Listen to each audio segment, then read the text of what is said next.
The Illuminate Arts and Faith Conference in Chattanooga, Tennessee wants to help you find your tribe. Do you get way too excited about quoting Wendell Berry or C.S. Lewis in conversations with coworkers? Does your Spotify playlist include hymns, a little jazz, and a whole lot of Andrew Peterson? Join your tribe at Illuminate March 31 and April 1 for education and inspiration from speakers Russ Ramsey, Douglas McKelvey, John Hendricks, and others. Find a complete list of session topics and ticket information at southern.edu/illuminate. In 2024, I set out to meet as many poets as I could and spend an hour with each one. I got more than I bargained for, more insight, more clarity, more hope. It's proved to be one of the richest highlights of my life. 17 writers, 17 deeply human conversations that made me sit up and pay attention. Franz Kafka once said, if the book we're reading doesn't wake us up with a blow to the head, what are we reading for? A book must be the axe for the frozen sea within us. And that's what I hope this new book will do. I hope it wakes us up, my friends. I hope these conversations will be the catalyst for something to be reawakened, re-enchanted, and reinvigorated. It's called An Axe for the Frozen Sea, Conversations with Poets About What Matters Most. I'm Ben Palpin, and I hope you'll come and listen in as I spend a little time with poets like Lucy Shaw, Malcolm Guite, Dana Gioia, and Lee Young Lee. Pull up a chair at the table as we dig into what it means to write well and to live well. An Axe for the Frozen Sea is now available from Rabbit Room Press. Visit the store at rabbitroom.com, or better yet, ask about it at your favorite bookseller.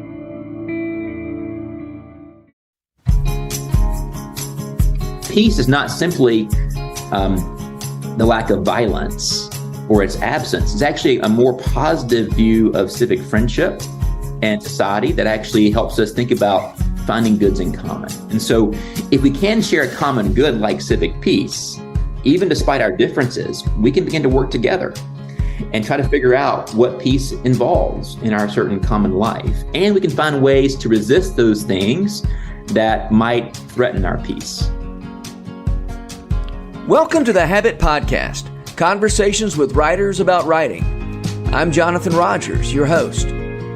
Michael Lamb is an associate professor of interdisciplinary humanities at Wake Forest University, where he's also the F.M. Kirby Foundation Chair of Leadership and Character and the executive director of the Program for Leadership and Character. He's the author of A Commonwealth of Hope, Augustine's Political Thought, a book that I appreciated very much. I invited him on the Habit Podcast mainly because I wanted to talk about the ways that hope relates to persuasion. But we ended up talking about a lot of other interesting topics as well. Michael Lamb, I'm so glad that you were on the Habit Podcast today to talk about your book, A Commonwealth of Hope, Augustine's Political Thought. I'm glad to be here, Jonathan. Thanks for having me. I'd say we're going to talk about A Commonwealth of Hope. I don't know how much we'll get into the details of the book itself. I'm really interested in the idea of how the principle of hope shapes your way of thinking about persuasive writing. So we'll get to that when we get to it. But I guess we do need to provide a little bit of background. As you say in your book, because Augustine is so well known for drawing this distinction between the city of man and the city of God, the city of man. I'm going to read a little quote from Augustine. The two cities have been formed by two loves: the city of man by the love of self, even to the contempt of God; the city of God by the love of God, even to the contempt of the self. The former, that is the city of man, in a word, glories in itself; the latter in the Lord. For the one seeks glory from men, but the greatest glory of the other is God, the witness of conscience. The one lifts up its head in its own glory. The other says to its God, thou art my glory and the lifter up of my head. That was a long quote. But anyway. And so, as you say, because of that distinction, Augustine has the reputation of being overly pessimistic about the world we live in, and perhaps overly otherworldly in the way he looks forward to the city of God. And you say that's not fair, and that it's the virtue of hope that makes it possible to live meaningfully in the city of man. So is that a fair way to restate your position, I guess, is my question. Great. Yeah, thanks, John. I think it's really helpful to understand that key distinction between the two cities in Augustine's thought. Yeah, he's often seen, as you say, as this pessimist about the world that denies the world's goods and turns our attention only toward the other world, the city of God. And I do think that's a bit more complex. And so what I really try to do in my work is show the ways in which Augustine understands the two cities. He doesn't understand the heavenly city as simply being in heaven after time. He sees it as being part of our life now, and we can be part of the heavenly city here and now if we order our loves in the right ways. And so in that way, he's really trying to sort of disrupt the idea that heaven and earth are these separate entities. We can be part of that process now. And so many people will then assume that the heavenly city means the church and the earthly city means the state. And we can identify the two cities by their institutions. But I think the passage you just read is really helpful in showing that he identifies the two cities not by our affiliations with institutions, but by our loves. How do we order our loves toward God or self? And so in that case, he thinks it's not really possible for us to live a meaningful life in the earthly city or the city of man if we're ordering our loves to self. He defines the earthly city as a place where we order our loves to self. So he's really trying to help us order our loves to God and therefore our hopes to God and the city of God.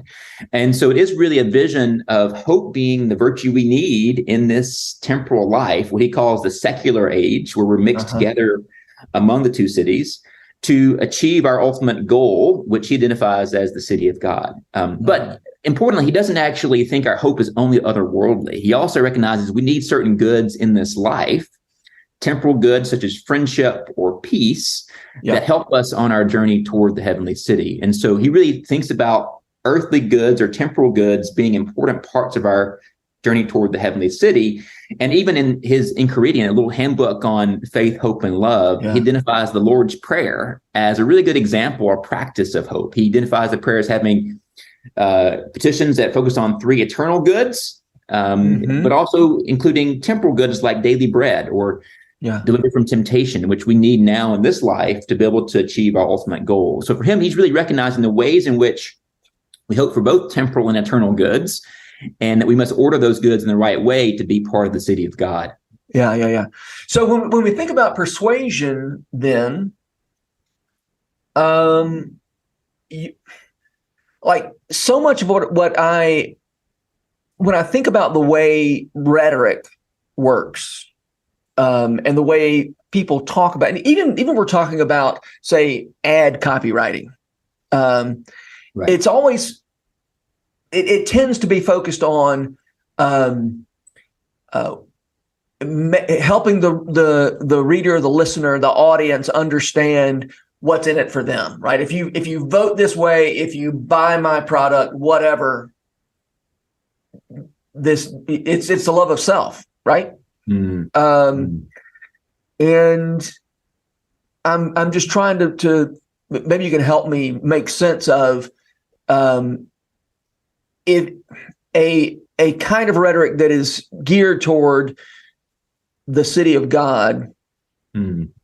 If we're not, it feels like the low-hanging fruit for persuasion is convincing people of what's in it for them. Talk to me about how another way of thinking about persuasion, besides helping people see what's in it for them, in terms of if they do what you want to do, they'll get what they want.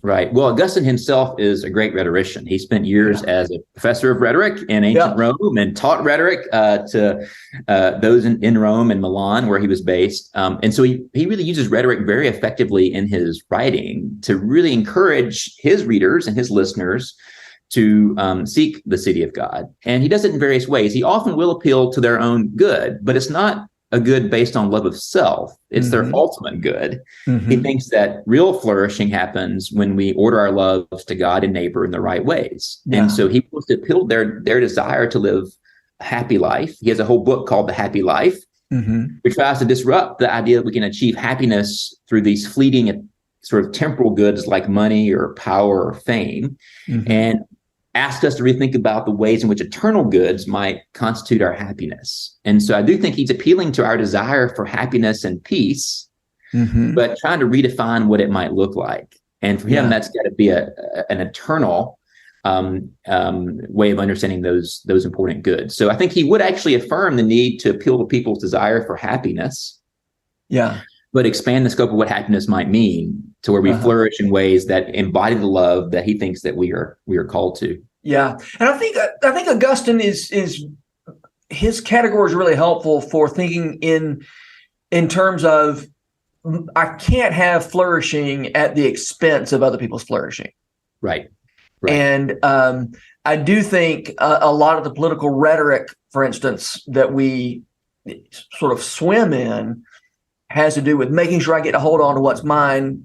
And if that's at the expense of somebody else, then too bad. Right. And yet I end up living in a world that's not as good. I get to be the, maybe I enjoy a higher place in the hierarchy, but it's a hierarchy that I don't especially want to be a part of, that I'd rather be in a different kind of hierarchy. Right. Yeah, he really understands common goods to be an orienting feature of his thought. He's himself Roman, and there's a very important distinction between common goods and private goods in Roman thought. And so he's really applying that distinction toward his Christian theology and suggesting that if we hope for common goods, then in common goods, we can all be participants in some way. We don't lose the good by being part of it.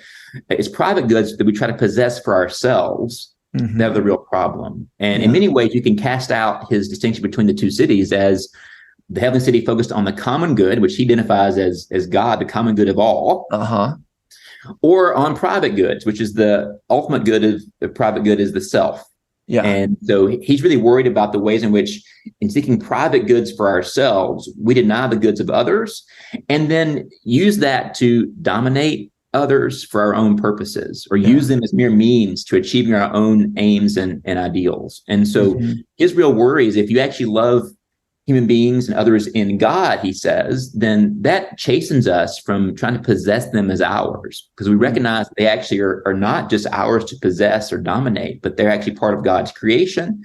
And therefore, that recognition can help us sort of restrain our loves that might be motivated by self or pride in ways that conduce to the love of God and neighbor. Yeah. All right. I had you on to talk about hope. We haven't used the word hope very much yet, but now we're going to hunker down and we're going to talk about hope. Great. Do you have a quick definition of hope that would be helpful for us to sort of frame this discussion? Sure. Hope, as I understand it, as Augustine understands it in his work, it's a kind of love or desire for a good that is future. It's not past or present. It's in the future. It's a good that's possible for us to attain. It's not impossible, but it's also not yet achieved or possessed. So hope is for, in some ways, what you might say is the unseen. We hope for things that we've not yet seen or possessed for us. So that's the basic conceptual definition. Okay. And he understands hope as both an attitude or affection, but also as a virtue. And we can talk more about that if you'd like as well. Well, let's do. What's the distinction between an affection and a virtue? Yeah, an affection is more of a natural response that we as human beings have to things that we see to be future possible goods. We might feel hopeful about a certain good or a certain outcome, and might feel that as a feeling or as a temporary sort of disposition of ours.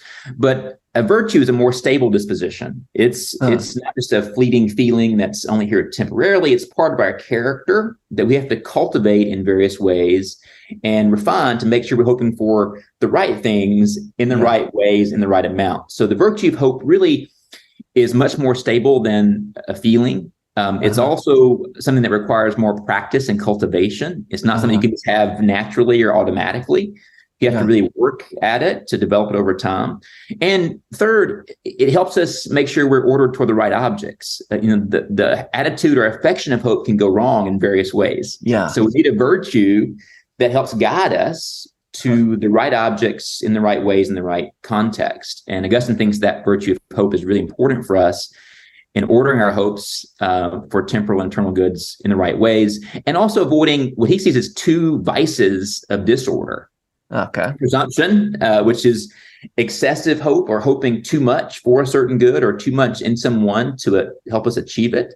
Yeah. Or despair, which is the lack of hope, where we actually give up on achieving a possible good that we desire and may be possible if we actually work to achieve it. So despair and presumption both kind of cause us to rest in a certain way and not work toward things that we actually seek. And so hope as a virtue helps us be responsive and motivated to seek the goods that we desire. Yeah. So the two failures, the two big failures of hope are presumption, despair. Right. Both cause us to not strain forward to the good that we might hope for. Exactly. Yeah, exactly. Now, this is a question I kept having as I was reading your book. So now that I've got you in front of me, I'm going to ask. You talk about achieving good, like and the role of hope in our achievement of good. Mm-hmm. How would Augustine feel about that language? I mean, are we hoping for things that we can achieve or things that are going to be that God's going to do? Yeah, great question. I think Augustine is often known as a great theologian of grace in this context, and achievement might be what he would call a Pelagian vision of our own self-sufficiency as human beings to achieve things on our own. So I try to use not achievement in the book, but actually attainment, which is more neutral. We can attain certain objects that might be given to us or we might actually work for. So I try to use the word attainment or realize to avoid that worry. So forgive me if I misquoted you. I think it's a great question because, we often can think about, when we hear the word virtue, given the history of the word virtue, that is through kind of cultivation and practice, that it might be something we can just achieve on our own. And Augustine in his own time had critics and opponents who believed that. His debate with Pelagius is often around, can we actually achieve perfection or virtue on our own, or do we need God's grace to do that?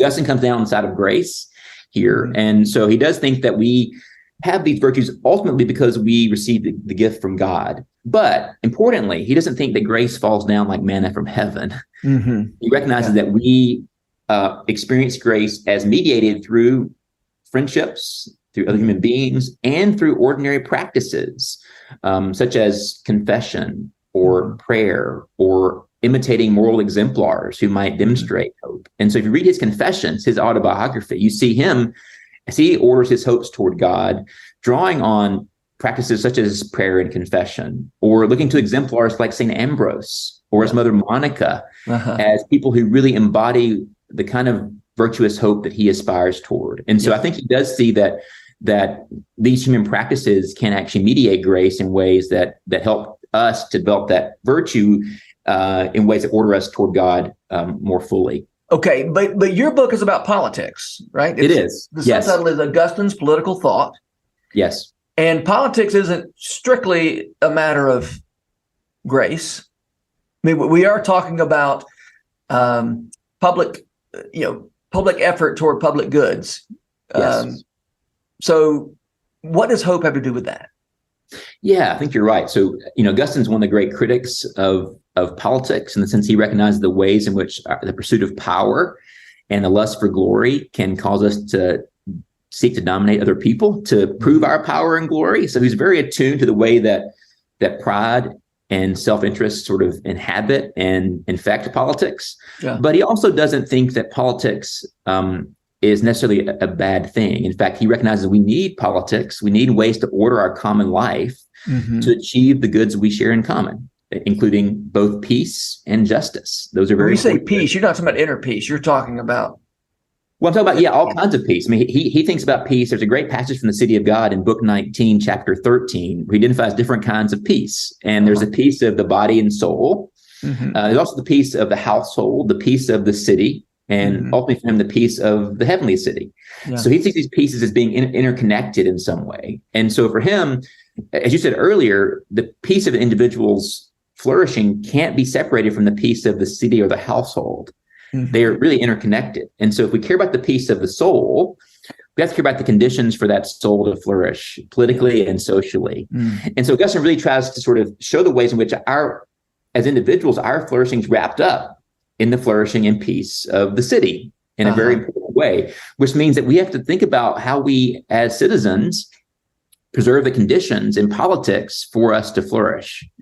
And so seeking goods like justice and peace are quite important for that aim. And so what I argue in the book is that if we care about these important goods, we have to think about ways we inhabit a mode of service and citizenship that reflects love and the kind of rightly ordered hope that we think is important for our common life. And so I think Augustine can be a great resource as we think about the vocabulary and the ways we might order our hopes and loves through acts of service and citizenship to preserve our common goods.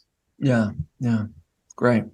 You to return to the idea of despair and presumption, you make the case in your book that for politicians who desire to control and dominate, despair and presumption are really useful, right? And hope maybe is a little more dangerous for people who wish to dominate other people. Yeah. But if I can cause you to despair, then you stop hoping for anything better. And if I can stir up a kind of presumption, you can treat me as some sort of messianic figure. Right. And I think we see this happening on all sorts of political, from all sorts of political directions. I'd written a Tuesday letter. I send out a letter every Tuesday to writers about your book back in November, and somebody wrote me and said, I think you probably assume that I'm on the side that you accuse of presumption. I'm like, I think all the sides are guilty of presumption because, again, I mean, all sides are presenting themselves as I'm the one who can fix this problem that's otherwise unfixable. And so I want to talk about, again, with the question of persuasion, and you were quoting Jeffrey Stout when you got on the subject of the right kind of social criticism or the right kind of political rhetoric. I think Stout specifically said social criticism, but I'm going to expand that, is to adopt a perspective that makes the dangers of our situation visible without simultaneously disabling the hope of reforming it. Right. And you especially see this with the way people are trying to figure out how to talk about global warming, for instance. Right. Right. It's been so much. It's a disaster. It's a disaster. It's a disaster to the point that people are kind of like, well, if it's a disaster, then I think I'll just crank up my Suburban and drive to the convenience store. So let's talk about that. I mean, how do you thread that needle, and what does hope have to do with that? I mean, absolutely. Well, I think Augustine is one of the great practitioners of this method of rhetorical and social critique. He recognizes that if we want to be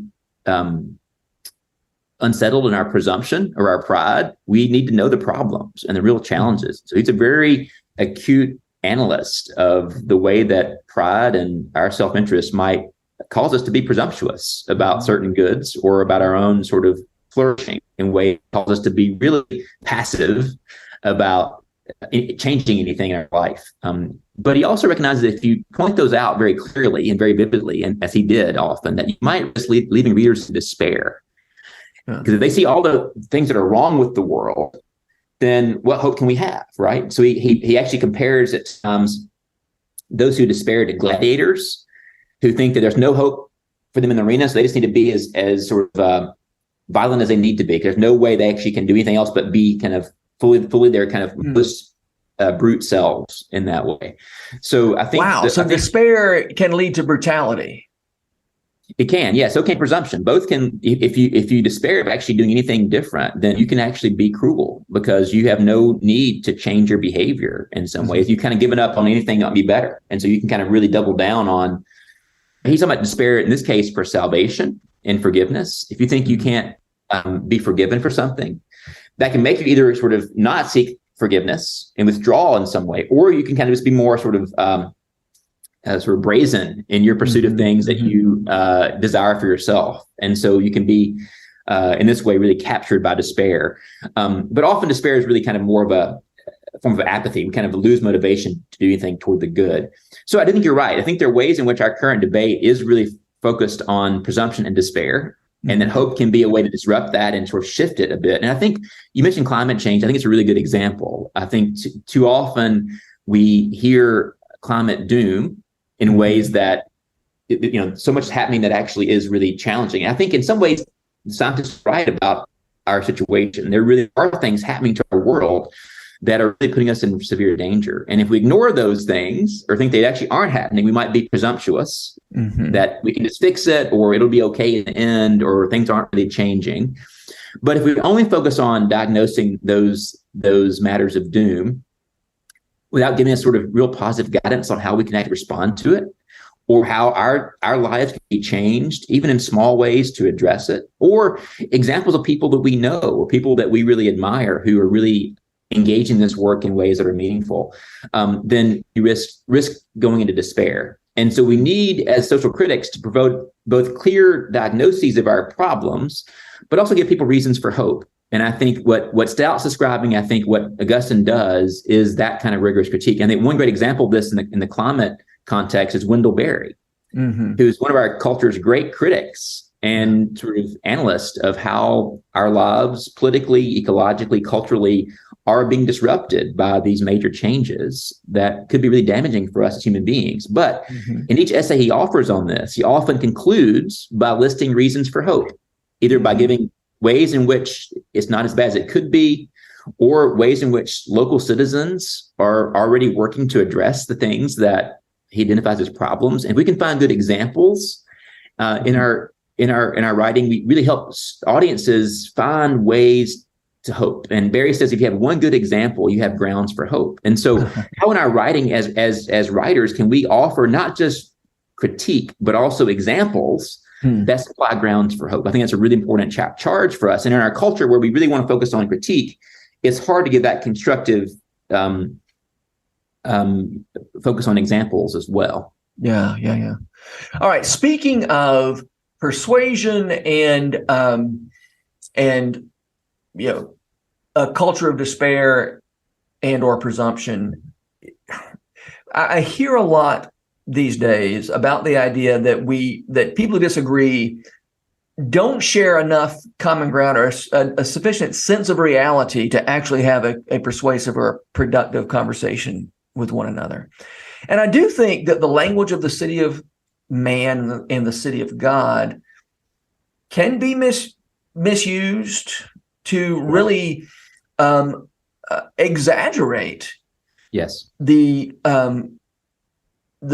difficulties of people who have different values, and goals and hopes, their ability to find common ground, to persuade one another. I mean, a big part of a huge part of the concern of our political culture these days is anybody trying to persuade anybody, or is anybody persuadable?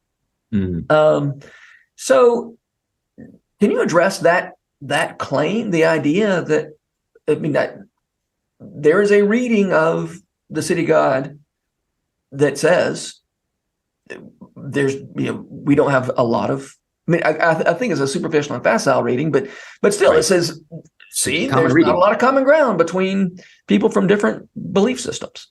Right. Yeah. I mean, you're right. There's really a tendency in some ways to use that distinction between two cities, to heaven and earth, to create a rigid boundary between the church and the world, for example, or for the holy and the unholy, or the virtuous and the vicious. And there are times Augustine's own rhetoric as a rhetorician it supports that kind of interpretation. He is using the kind of ancient device of antithesis or contrast, where you present things in contrast to make one of them more vivid than the other. Yeah. And he often presents the city of God in contrast to show how great it is to be part of the city of God. And so he's often used that rhetorically to kind of shift our desires and loves. But if you look at his writing, you actually see a much more complex picture. And he says explicitly in the city of God, in book 19, that members of both cities, the earthly and heavenly, can share certain common objects of love, common goods during our shared space in this world. And he identifies civic peace as being one important part of that. And for him, peace is not simply the lack of violence or its absence. It's actually a more positive view of civic friendship and society that actually helps us think about finding goods in common. And so it's a more kind of robust view of peace than many assume it is. And so if we can share a common good like civic peace, even despite our differences, we can begin to work together and try to figure out what peace involves in our certain common life. And we can find ways to resist those things that might threaten our peace.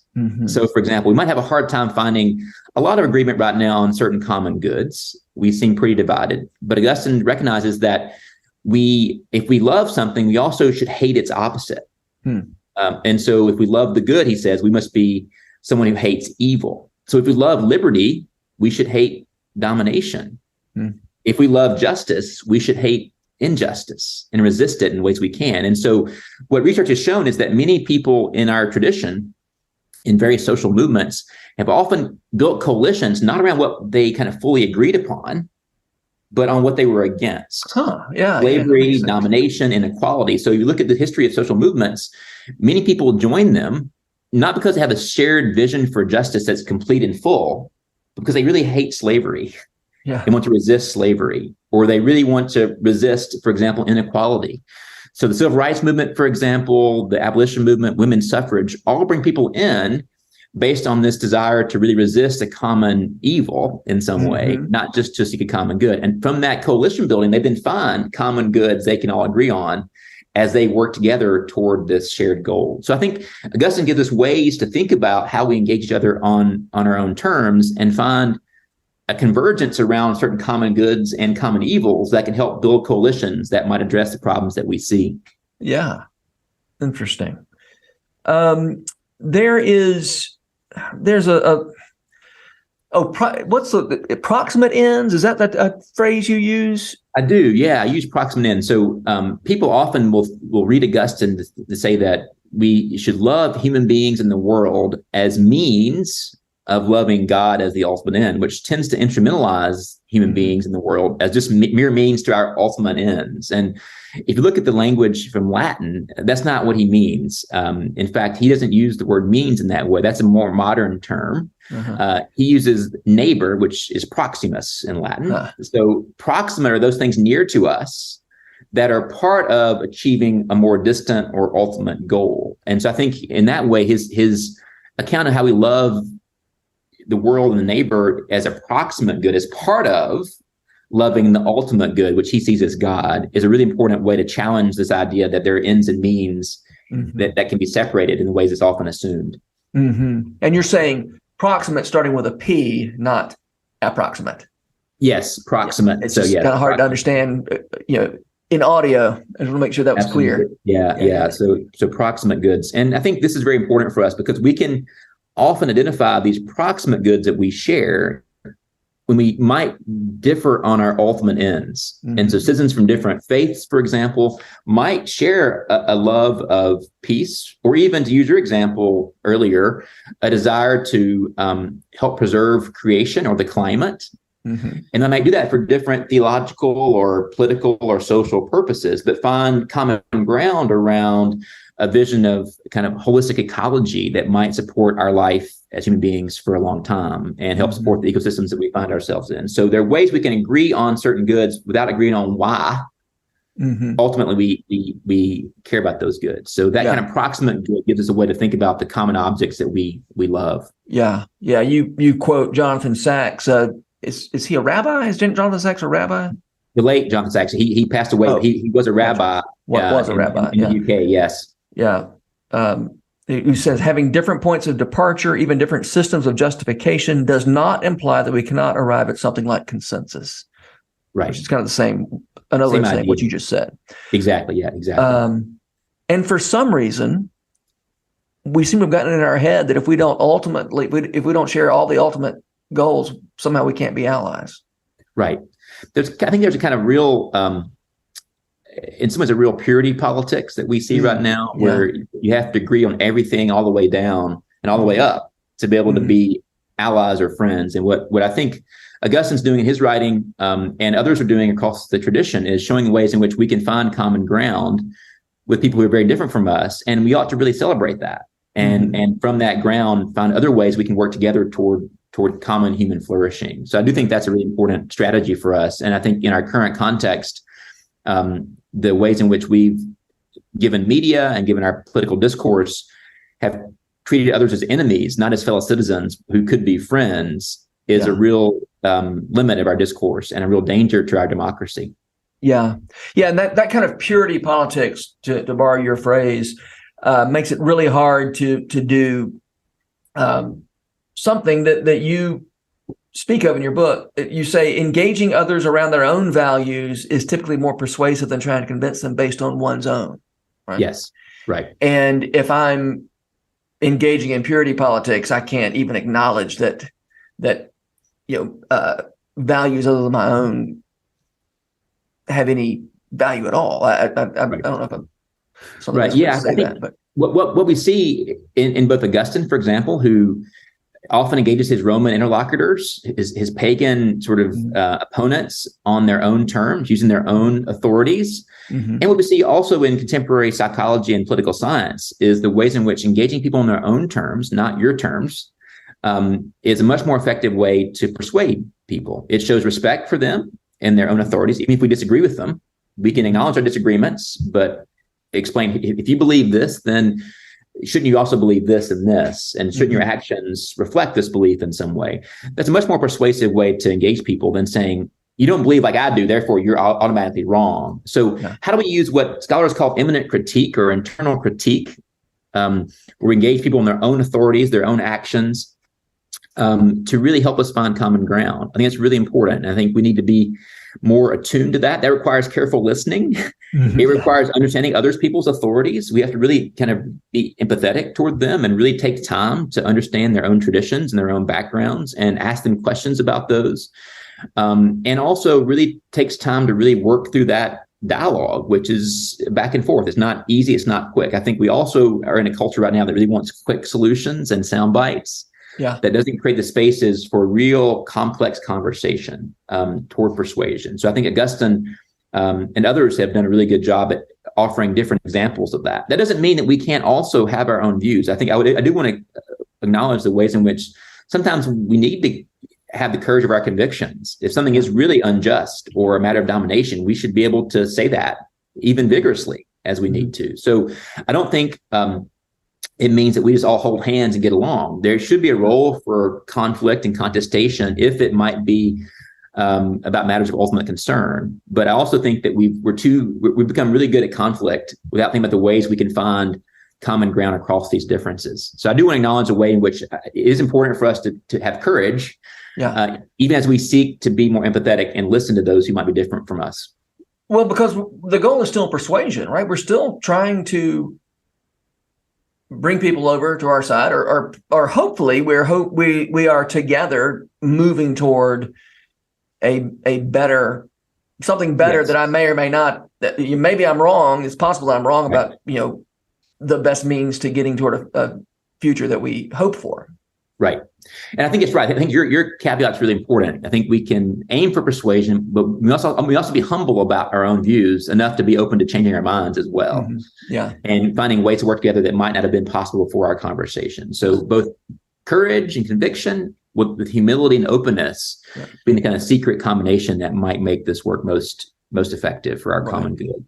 And either way, it's a commitment to what's true and good, possibly beautiful, that is greater than my commitment to my desire to be right, and an acknowledgement that truth doesn't start inside my own head.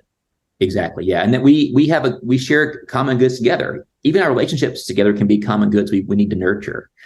So it's not just about my own self, but about the goods we share in common. Even our relationships can be ways that we motivated to seek the good of others, not just ourselves. So I think that's a really important caveat. It's really about the vision of our collective life, not just our own individual good, that motivates this work. Yeah. Great. All right, Michael Lamb, let me ask you one last question. This is my typical last question. I'll be very eager to hear your answer. Who are the writers who make you want to write? That's a great question. And I love thinking about writing in this context. We often don't talk about writing enough in the academy. We talk about our ideas, but not how we express them. So I love hearing writers reflect on their own process and their own approach. And for me, I think there are two that come to mind. One is Wendell Berry, who I mentioned earlier. Berry grew up on a farm in Kentucky and writes very deeply and authentically out of his own place. And as someone who grew up on a farm in Tennessee and really understands that lifestyle, I've been really grateful for Berry's ability to give voice to that in ordinary language in ways that's really captures its complexity, but also to bring the fruits of his reading and study of literature, history, politics into that conversation. And so for me, as someone who is from the farm, but also now find myself as a teacher and professor, I love ways in which we can bring our own experiences together with the rich fruits of our traditions to seek wisdom. I think Barry's one example, somebody doing that in his writing. Do you have a preference for his fiction or his essays or his poetry? I love all of them. I think for me, I think they each serve a different purpose. And I find myself when I'm reading his poetry, I'm much more attuned to my daily experience and able to pay attention better because I'm seeing the ways in which this is being captured in more condensed and concise form. When I read his essays, I find his ability to use examples and arguments and draw on a rich tradition really persuasive. And when I read his novels, be that Jayber Crow or Hannah Coulter, I see someone sort of taking his ideas and presenting them in very creative ways that help you inhabit the life, not just to read about it. And so I think each has a different role. And I just love the ways in which the different ideas intersect in different genres. So I love all of them. I think I'm probably more inclined toward different genres at different times. And I've been reading more of Barry's poetry recently as I think about how to sort of be attuned to experience more. But I do love all of them. Yeah. All right. And you said you had another writer. Who's your the one I mentioned? I'll mention is Anne Lamott, who I love her work. Her real sort of verve and authenticity and humor, and her book Bird by Bird is probably my favorite book about writing. Yeah. Her ability to capture these ideas in ways that really cause you to laugh, to pause, to think about your own experience, and then to give you the courage to begin to express it. I think she's brilliant at that. And I love the way that she communicates in her word. Yeah. Well, great. Well, Michael Lamb, thank you so much for being here. I love talking about Augustine, and I love meeting you. And I wish you well as you're working on your next book. You said it's about character training. Am I saying that right? Yeah, so I do work at Wake Forest, where I am now, on how to educate character. And we have a whole program focused on leadership and character. So this book's really taking the work I've done with colleagues from Oxford on 7 strategies to form character, and offering a book that shares those strategies in ways that help teachers and students and others develop virtues they need to flourish, including, I hope, the virtue of hope and courage. Great. Well, thanks. Thanks, Jonathan.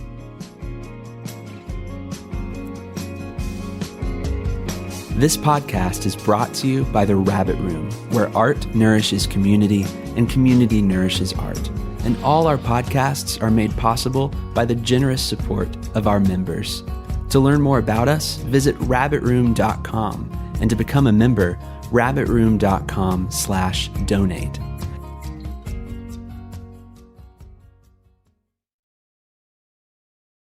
If you've enjoyed this podcast episode, consider joining the Rabbit Room membership.